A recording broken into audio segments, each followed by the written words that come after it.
This guy just doesn't know when to start sleeping, does he? God. He just doesn't care what the cops said. Which honestly kind of based. Anyway, hello internet, welcome back to another episode of Super Mario Sunshine. In the last episode, we collected more shines around Delfino Plaza and collected Yoshi. A new power-up that... it feels weird to reduce him to a power-up.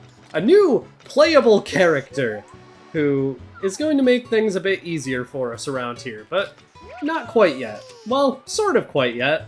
That was pathetic, I'm gonna try that again. I've been trying to get a spin jump into the canon for the intros for the past couple episodes, and one of these days I'm gonna get it perfectly. But that day appears to not be today. Never mind! Yo!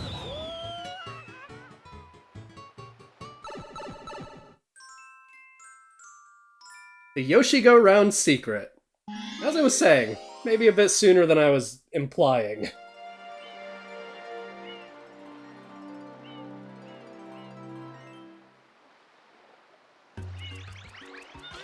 I'm invested now. I need to know what the Noki mom is saying about her child this time.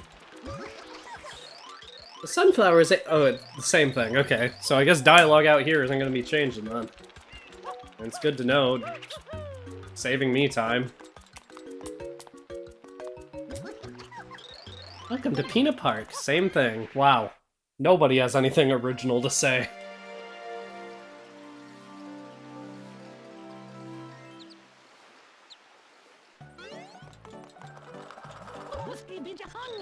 Wow! Someone's found a Yoshi egg! A real one! As he said, we can sort of see the thought bubble for the fruit that Yoshi wants all the way over there. We're also being harassed by these electric Koopas. Please die. They give you enough coins to heal pretty much any damage they could possibly do to you, so... can't complain about that. I can complain about my R button still, like, not working entirely. Hey there, Mr. Hero! Have you tried the Yoshi-Go-Round? Hmm? Not enough Yoshis, you say? What are you... oh yeah, the orange one broke! I forgot about that. We lacked the funds to fix it, so we just took it off. Wow. Yoshis are born from eggs. Okay, that's the same thing you said the last time. This is the Yoshi-Go-Round. Okay, you do too. Nobody has any original thoughts around here. It's like only in the intended areas they even bother changing NPC dialogue, it seems like, so... I do know these two have new dialogue because I didn't actually listen to their dialogue, but they've been moving around. Hey Dad, let's ride the Yoshi egg! Come on! I heard someone found the Yoshi egg. Where is it? What do you mean ride the Yoshi egg? Okay, the Yoshi egg is up here by this tree that I've learned is called the Deku tree. So, where does Super Mario Sunshine slot into the Zelda timeline is my question. That's the question of the day. Where does Mario Sunshine slot into the Zelda timeline? Yoshi appears to want a coconut, which is a weird one for Yoshi to want because the location of the coconuts in this level isn't entirely obvious. They're in this tree over here. But you wouldn't know that unless you've already climbed in this tree. Well, I guess there's also one below it, but I'm willing to bet there wasn't in the Japanese version, because in the PAL and US releases of Mario Sunshine, they added a bunch of fruit that weren't actually there in the Japanese version. I'm pretty sure that primarily goes for Delfino Plaza, but it happens in a few levels. So we can give this to Yoshi, but Yoshi will spawn pink, and that is not one of the colors that is missing on the Yoshi-Go-Round. So we want to head over here, have Yoshi eat this pineapple. Turn him orange. Pineapples and papayas will turn Yoshi orange, coconuts will turn Yoshi pink, and red peppers will turn Yoshi purple. It's just important to know what will turn Yoshi what color. 2 fruits will turn Yoshi orange, so... yeah.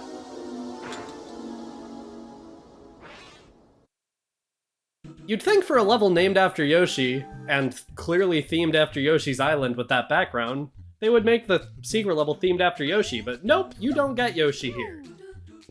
There's no new enemies here, but I do want to note that you should be careful here because this is difficult even in speedruns. I bring that up specifically because at SGDQ 2022, an annual charity marathon during SB Run, Super Mario Sunshine Run, he got a game over in this level, and that wouldn't be a huge deal if he had been saving. However, saving in a speedrun generally isn't huge, and in Mario Sunshine, it's actually a time loss to even have a memory card in the GameCube because you actually save time by not. So, since he ended up getting a game over here, he was obviously in a panic because this is a charity marathon and those generally have like pretty strict schedules that you need to stick to. And nobody on the couch really knew what to do, so they gave SB the green light to just see how much of the run he could complete in the remaining 2 hours that they had for the slot. And the moment they started the new game and the opening cutscene started, the audience applauded again. It's common practice to applaud whenever a new run starts at GDQ, but this was just, I don't know. It's a really sweet moment. You could tell within 20 minutes of the run that the runner was getting back into it. They had sort of recovered from the obvious panic that ensued following sort of an unprecedented situation. Also, that's an unprecedented situation right there, too. But you could tell they were getting back into it. Everyone on the couch was really supportive. It's just a really sweet moment that's hard to watch, but when you know how it ends, it's just awesome, and it's an example of the moments I personally love when it comes to communities like the Mario community and the speedrunning community that are generally just really positive spaces outside of Super Mario 3D All-Stars, but every community has its sore points. I say that as someone in the Xenoblade and Pokemon communities, so trust me. I know what it's like to hate your community, and I don't think the Mario community is a community that there's much reason to hate. Also, are you serious? Maybe I shouldn't have even told that story. I'll cut back to when I'm back at the orange blocks. I'll save myself having to show any more of the embarrassing deaths I will undertake. No! Are you kidding me?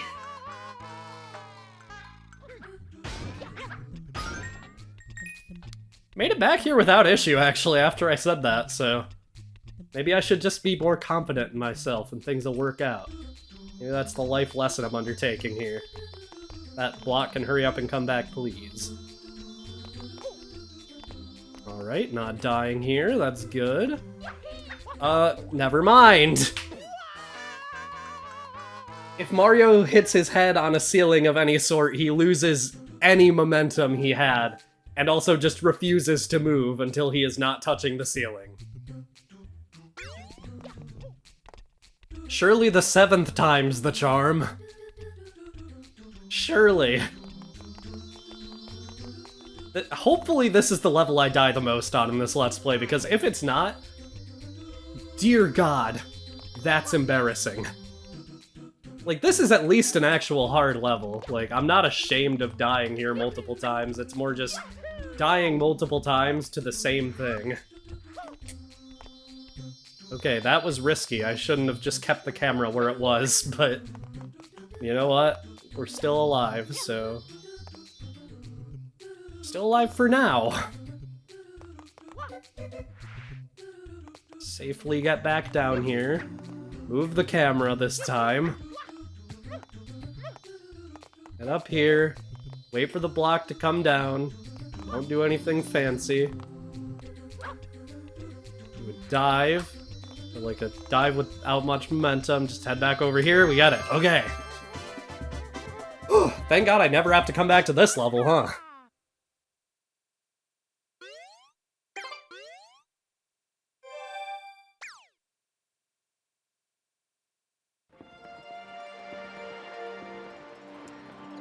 After getting 20 shine sprites, we unlock a new level. Obviously, we're not going to be entering it right now, but let's just go talk to the people that are around the weird, glowy sky portal. It sure is dark. Is this the daytime? Are all cities dark? You're staring into a light portal. Now, where's that big ol' shine? The guidebook's... Okay, so your dialogue is the same as the beginning of the game. If we head down here, this is actually something I just forgot to mention. Once you unlock Yoshi, everything in Delfino Plaza outside of, like, the water on the very outskirts will be bright. So we don't have to worry about that anymore. It's just, you can still see the, like, light kind of restoring under the water. But other than that, everything on the mainland itself is completely bright and we can see perfectly. So, yeah. It's nice to see it that way. Let's head back to Pinna Park.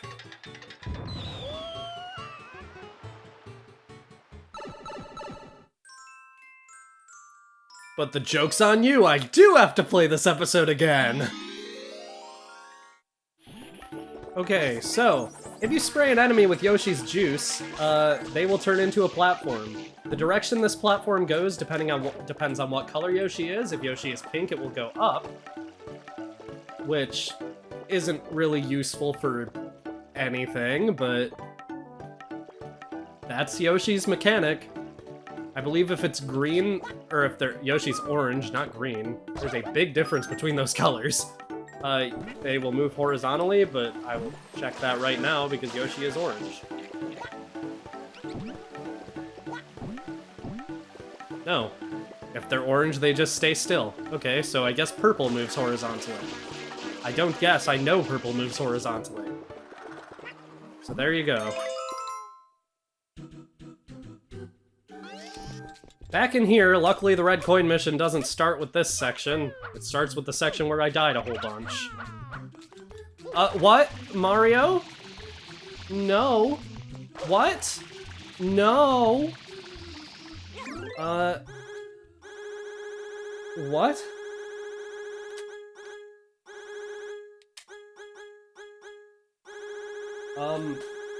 So if you couldn't tell, I'm experiencing drift all of a sudden out of nowhere. Are we back? Okay. Behave yourself, Mario. I want to get the 1-up before I do anything. That was terrifying. I have never had drift that extreme with a GameCube controller. Once you press this button, red coins will spawn, and as you can see, they spawn everywhere. This is a little less terrifying with FLUDD, for what it's worth, but not by much, as you can see, because that was a risky dive, and now we have to get to a black one. Hopefully it's not in the other side of these, because this is the only two I'm willing to risk here. Back onto blue. Are we good? No more red coins here, thank God, please. If I realized too late that there were more red coins in that section, too bad. We'll just do 119 shines. Alright. Over here, I don't think there's any in that ice cube. Yeah, it seems like the rest of them are just scattered around, so shouldn't be too bad. We can just use the hover nozzle to get over here since there's no red coin on that block that would normally move us over here. And there's the drift again!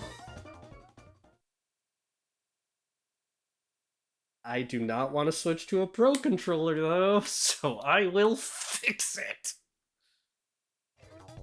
Okay, Mario.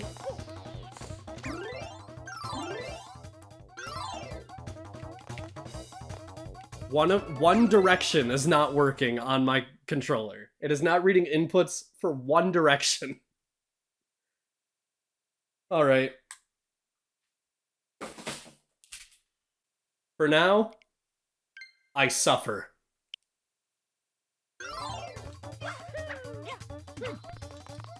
Okay. I have to get my bearings again. And fuck, dude. This is embarrassing. Yeah, so we don't have the option to use the original controls with Joy-Cons. That option is only available if you're playing with a GameCube controller, so good luck.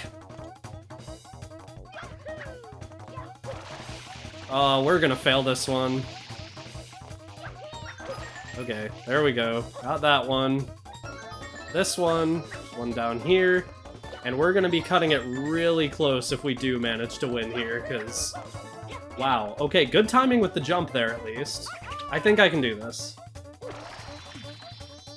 Okay, barely. Wow. Okay.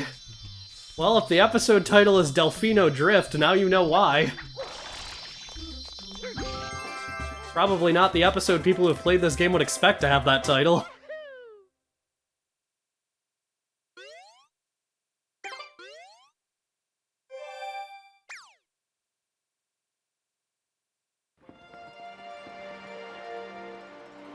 My notes even say that's one of the trickier red coin missions. Something tells me that's not what I meant when I wrote that. So, with the Joy-Con, there is no analog controls. You hold down the R button in order to spray in place, and you do the ZR button in order to run around while spraying. It's pretty much the best possible solution for, you know, the issues that were introduced with the Joy-Cons being so drastically different from the GameCube controller. In the same way, activating Mario Cam, you press in the left stick instead of just pressing Y. It's a complicated control scheme that doesn't need to be complicated. Heading into Episode 7, Shadow Mario in the Park.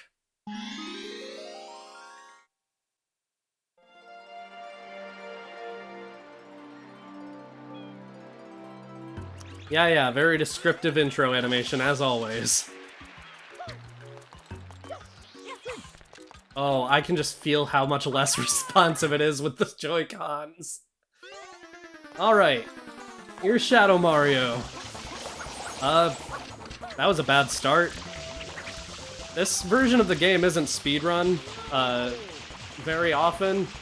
The world record is, like, almost on par with what it used to be for the GameCube version, just because playing with a GameCube controller really does make it pretty much the GameCube version. But it's just the fact that you can't take out the memory card for the Switch version is an issue. Okay, I was about to ask where he went, but it was pretty obvious, actually. The fact that there's so many downward slopes he runs on here makes it really hard to just get a good, consistent spray on him. Love the dropped frames there for no reason. Alright, I think we've almost got him. At any point where you can see him stop, that is a location in the map where he can potentially, you know, die.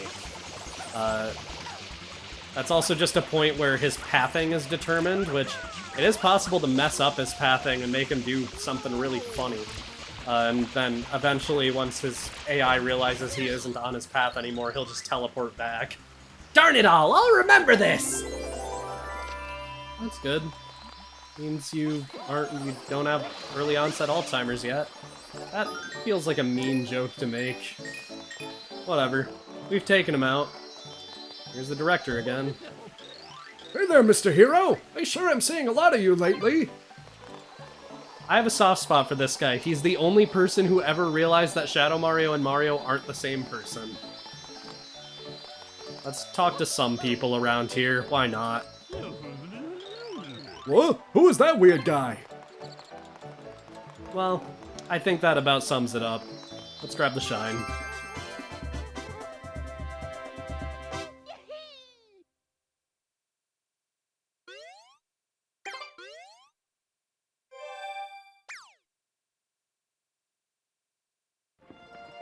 With all that done, we have finished Pinna Park already. Sort of. However, there's still a lot to do. Next time on Super Mario Sunshine, we are going to be collecting the 100 coin shine and all 3 of the blue coin shines from Pinna Park, as well as the last blue coin shine from Bianco Hills, because all we need to be able to unlock that is Yoshi, which we have now unlocked. Yeah, it's gonna be a lot going on in one episode, but I'll see you guys then. And you know what? Just as a treat, I'll give you a different song on the end screen.